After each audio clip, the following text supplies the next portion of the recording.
Hey guys, be sure to like and subscribe. Today we're doing a video about how to be a successful expat in the Philippines or in Asia. And one of the biggest ones is being frugal. And that ties right in with money and also patience. You have to have patience over here too. But the frugal and the money thing go hand in hand.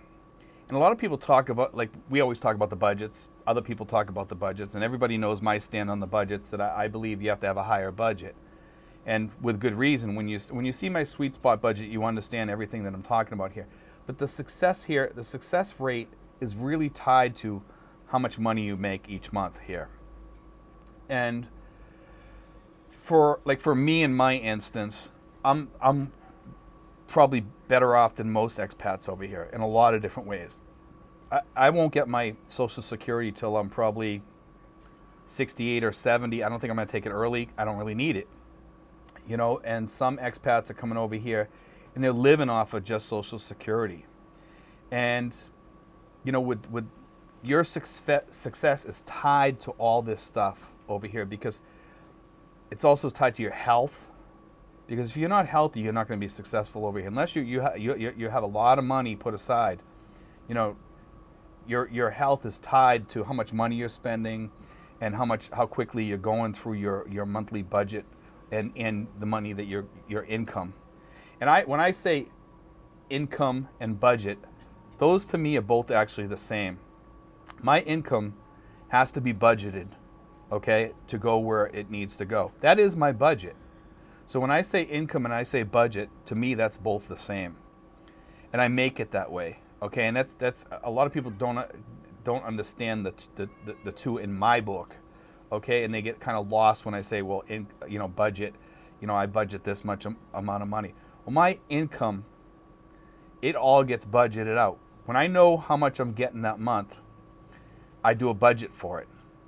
Okay, and then some of it goes to savings or whatever, and that's what makes you successful, is that frugality and budgeting. So when you know how much you have for food each month, you have to be frugal. Okay? Because if you're on a $1,200 budget or an $800 budget or a $1,500 budget, you still have to budget a certain amount for food. And with that, you have to figure out, hey, can I survive on that for the next, month? So you have to be very frugal with that. And sometimes I try to, make sure that I have some left over or whatever. And sometimes, most of the time my girlfriend takes care of things, and she's pretty good with the budget usually. And I also have a budget for like going out to restaurants, things like that. The other thing is medical. Medical can be a deal breaker over here for a lot of people, because if you come over here and you get medical insurance over here and they don't cover some of your pre-existing conditions, you're kind of doomed over here unless you have a lot of money put aside. And that's one of the things that makes you successful or not over here. And I want everybody over here to be successful. And I try to teach ways to be successful over here. And I want everybody to be successful. And if some people, I have a lot of people contact me whether this is the place for them. And if you have like a really tough situation and you're wondering if this is the place for you and you think you can make it over here, you can always run it by me in an email, and I'll answer the email. I'll be honest with you whether I think you'll be successful or not. I've told several people over here, several people back in the United States and in Europe and other countries, don't come here because it's not the place for you because of your disability or because of your financial situation. I've had people tell me, I'm coming over here, I'm coming over to the Philippines, and I'm going to be on like $500 or $600 a month. Don't come, because it's not a livable amount. Could you live on that for a year or so? Yeah, if you're fairly healthy, but like long term, no way. And you're going to live like crap, because you're not going to be able to do anything. You're not going to be able to travel much. You're not going to be happy, and you also need like money as a startup thing to get furniture for your apartment or whatever, unless you get a furnished apartment. And furnished apartments are a lot harder to find than unfurnished. So most places you're going to rent, you're going to want to buy furniture. You're going to want to buy a bed and a mattress and a refrigerator, at least a small refrigerator, and and you might have a girlfriend or whatever. Yeah, and $600 is not going to last you. So that's not going to be a successful amount. So that's the reasons why I talk about like these people that are telling people, come over here on $600. If you can have a girlfriend over here on $600, you're not living good, and you're not taking your girlfriend out to places, and you're not taking her out to eat. You're barely living. You know, you're staying home all the time. You might be watching TV. You're probably your Wi-Fi is not the greatest, or you're living off of Wi-Fi off your data, or what have you. But you're not living well. I mean, some people, when they tell me that they're living on 600 and they're living good, I know there's some other income coming in from some other place that they're not telling me. You know, it could be from YouTube, it could be from something else, but they're not telling me the whole picture. Because I have so many people telling me that they're living on these lower budgets and stuff like that, but they're really not living just off of that. I see some of the vloggers and they're saying, well, I'm living on like $1,250, or I'm living off of 800, or I'm living off of 600 or whatever. But they've already stated that they got 1,000 coming in each month, or 1,500 coming in, and then they got their YouTube money. But what are they doing with that money? Because they're showing themselves in these resort areas, and there's this one guy that he's a travel channel, and he's telling people you can live in Dumaguete or places like that, and other places too around the Philippines, like on 800 a month or whatever. And you have to remember that guy's making a lot of money off that channel, and he stays in really high-end places sometimes, and sometimes he doesn't. But I see the places that he's going to. And I've been to places like that, and they're not cheap. They're not cheap. And sometimes you get lucky and you can find some of these places, but then usually they're very difficult to find. These places where you can stay for a month, and have like a nice pool or something like that. It's very difficult. You're going to pay about $400 a month just for a place to stay, for a place with a pool, for a really high-end place that these people are staying in. And yet they're showing this lifestyle like it's lifestyles of the rich and famous on $800 a month. It's just not factual or true. And if you talk to anybody that lives down here, hey, can I live in some of these places with a pool and, sit by the pool all day and have a drink and have my girlfriend with me and we can just sit there and I can have a maid too and all this stuff. It's not realistic. I hear a lot of people thinking that you can live on $800 a month and have a maid. It's like, guys, it's not that type of lifestyle here. Could you have a maid? Yeah, but then you got to pay for her healthcare costs, things like that, PhilHealth. You're supposed to. Some people don't, but you're supposed to. If you do have a maid, you want to help her out. And the key to success here is being frugal. You really don't need a maid here. You can send your laundry out, get your laundry done. You can do your cooking. It's pretty simple. In fact, it's kind of fun sometimes because it keeps you busy, because you can have a barbecue every day or whatever, cook chicken, cook steak, cook beef, cook pork, or what have you. And you can live really well. And it's part of your success is shopping around and finding these things so you can live a decent life, good fruit, stuff like that. But the biggest thing over here is your medical care. Medical care over here, go to good places. Don't be frugal on your medical care. Don't. And also, generic medicines. Generic medicines are pretty safe over here. I've used generic medicines. I'm okay with them, okay? I know some people, they're really picky about that.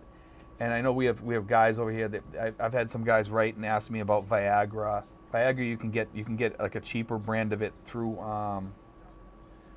what is it? I think it's through Mercury Drug has like a cheaper brand. It was like $5 a pill or something like that. I think somebody told me, and you can get. I think Mercury is a really good place to get your medicines. Okay, Watson's is good too. They usually ask you if you want a generic brand. You just tell them you want a generic brand, but tell the doctor also to write you the generic brand on there so that they'll give you that. Okay, always tell your doctor you want the generic brand, unless you want branded. But if you're shopping around, you really want to get the cheaper one. They both work. They're both very similar, and they both work. One works just as well as the other. The other thing, guys, is housing. Housing over here, you shop around, you can get some good deals. And people think you have to get a $400 apartment or a $300 apartment or something like that to get a good place. That's simply not true. That's one of the biggest things over here that I think people, like some people say, well, I wouldn't want to live where you live and stuff like that. Look at my apartment. My apartment's a decent place. It's got AC. You know, I have AC in my apartment. It's right above me. You can see it right above me. You know, my AC unit. I have full air conditioning. It costs me about $70 to $90 a month. You know, so just shop around. You know, I pay about $80 a month for my apartment. It's a beautiful apartment. I usually pay in advance, and sometimes I get a break, sometimes I don't. You know, if you pay in advance, most places will negotiate with you. Just make sure you get a receipt and all that stuff, so that you're safe. And make sure you know your landlord well enough that you can trust them to pay in advance. Otherwise, don't. You know, once you get to know your landlord, if it's a relative of your girlfriend or something, then usually you're pretty good. You know, you can pay in advance, like 6 months in advance, a year in advance. Sometimes I pay a year in advance, guys. You know, and I have no issue with that. You know, and actually it helps that family too.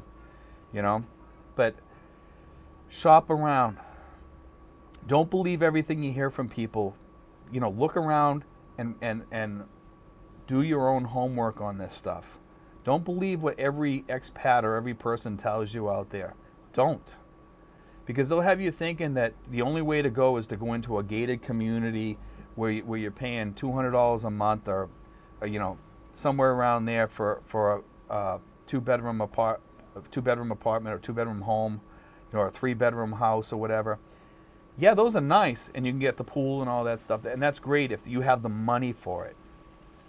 And I'm not telling people not to go to those places. Actually, I would tell people to go to those places if you're on the sweet spot budget. Eventually, I plan on moving to one of those places. You know, once my daughter here, she finishes college, I'm gonna let her. You know, she's gonna probably move on and start working or whatever. I'll move on and I'll move to a place with a pool and a 2 or 3 bedroom house or whatever, and start living a little bit more. But until then, you know, I'm okay living here. This is a beautiful place. You know,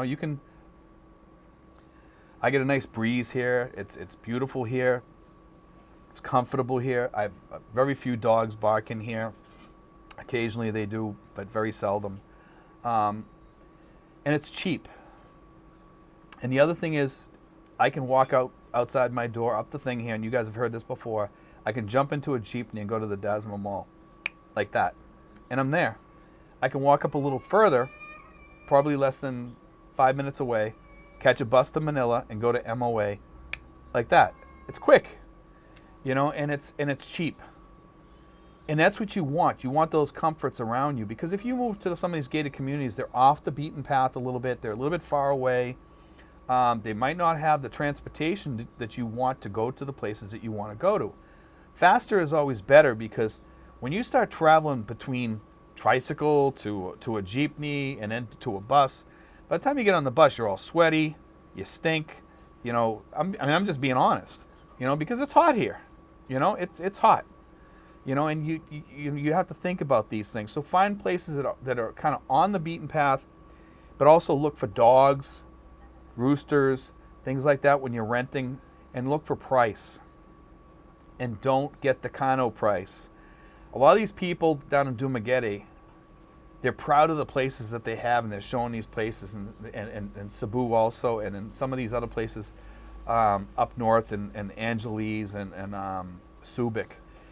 And they're talking about the places that they're staying in, and they're saying, I pay $400 a month, or I pay $300 a month.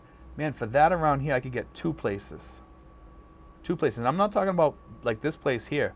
You could get, if you're paying $400 a month, you could get 5 apartments here. I could rent this whole apartment complex. There's 4 here for that price, for less than $400. Like about 3. Oh, actually, let's see. It'd be 180. It'd be about $260 I can rent all these apartments for. I think somewhere around there, pretty close to it. You know, I could have all these apartments here. They're not all air conditioned, only mine is. But what I'm trying to say here is, and this is a new complex too, and you could throw in the regular toilets here. I have a regular toilet at my house, and a shower also. And some of these places do have showers, some of them don't. But that takes 2 minutes to hook up. It's nothing. You just hook it up to the spigot, and you put the thing on the wall to hold your shower, and you're all set to roll. You know, but guys, shop here. It's the key to success. You know, everybody has a different budget, so I can't tell you where to go or what to look for and stuff like that. And that's why everybody's budget's different. But if you want to survive here the longest, do the sweet spot budget and try to do the upper end versus the lower end, and you'll live good. But even coming over here, if you're in your 60s, you're on a $2,000 budget, you're okay. If you're in your 50s, I would tell you go higher on the sweet spot budget because you have to go out that extra 10 years or what have you and start saving. Okay? So if you can get that 3,000, then that's the way to go. If you can't, then just be a little bit more frugal and be more frugal in finding cheaper housing now versus going all out and spending all the money that you have. Granted, you want to live good. You can still live good. Guys, I live good. I live in AC. I live in a nice apartment. I mean, some people might say it's small, it's tight or whatever. That's living in the Philippines and in Asia. People are used to living small. Keep that in mind. What you guys have back in the Western countries, living in a big home and stuff like that, doesn't exist over here for the most part, unless you're super wealthy. You can get houses over here that are fairly big and fairly reasonable to rent, but you're going to pay a lot more, and it's using up a lot more of your income. Frugality is what's going to get you till the end when you pass away over here or whatever. If you guys are here for life, you need the money to make it to the very end. Frugality is key. Money is key. Patience is key. Patience over here is something you really need to survive over here, because things are different over here. Like I said, when you walk into McDonald's or you walk into a restaurant, sometimes they get your order wrong. So think about that stuff, guys. Think about it. You need a lot of patience over here, but money is also a big key factor over here. Don't let these people, give you a bunch of BS that, you don't need a lot of money over here. You do. You do. Nobody wants to live like a homeless man over here with a home. You don't want to be stuck in your house sitting in front of a computer or watching TV all day with a fan on because you can't afford to pay an AC bill or something like that. Nobody wants to live like that. Or God forbid you get sick. You don't want to be over here and get sick and go up into a hospital and then you can't pay your hospital bill and they're holding you in the hospital. Then what? What are you going to do? Call your family members? It's the key to your success, guys. Don't let these guys sell you this bull out there that you can survive on these low incomes. It's not feasible. I know some people are going to come over here. I know some people, they say to me, well, I'd rather live in the Philippines in a house and not be homeless in the United States. I get that, and that's okay. But be prepared, because, guys, back there you have medical care. Over here you won't. That's the key. Okay? You have choices in the United States that you don't have over here. You lose your Medicare and your Medicaid the second you step on that plane and you reach the Philippines. You lose those things, and those things are valuable. So think about that before you come here, because you're going to need insurance over here, and make sure that those pre-existing conditions aren't going to hold you back over here from getting care, because you might have to self-insure on those and get insurance on other things. So just be careful, guys. Think about it before you come here. Think. I put all this out there more to get you people thinking about these things, because these are the things you're going to encounter when you reach here. Okay, guys, you're going to encounter these things. But anyway, guys, I wanted to throw that out there today. It was kind of like on my mind. We talk about this quite a lot. It's something we have to get through to people over there. I got some other subjects coming up pretty soon. I want to do a couple on Mall of Asia as soon as we can get up that way, about the stores that are in there. And I want to name all the stores that are in there and everything, and do maybe a little videotaping in there too. If they don't have music on or something like that, I'll try to piece together a video up there. But I don't think we're going to be up there for a while with this ECQ. And I also want to do one up in Manila, walking around and chatting with you guys about Manila, maybe around Row House Boulevard and stuff like that. Maybe even do a live stream from up there, which would be fantastic, if I could do something like that. We'll see how that works out too. But anyway, guys, we'll be on tonight. I think I'll be on at midnight tonight, my time here in the Philippines. So if you guys want to watch me tonight, I'll be on at midnight tonight. Let's see, that's like about 11 hours away, a little bit, somewhere around 11 hours away. So if you guys want to watch me tonight, I'll be on tonight. God bless. Take care.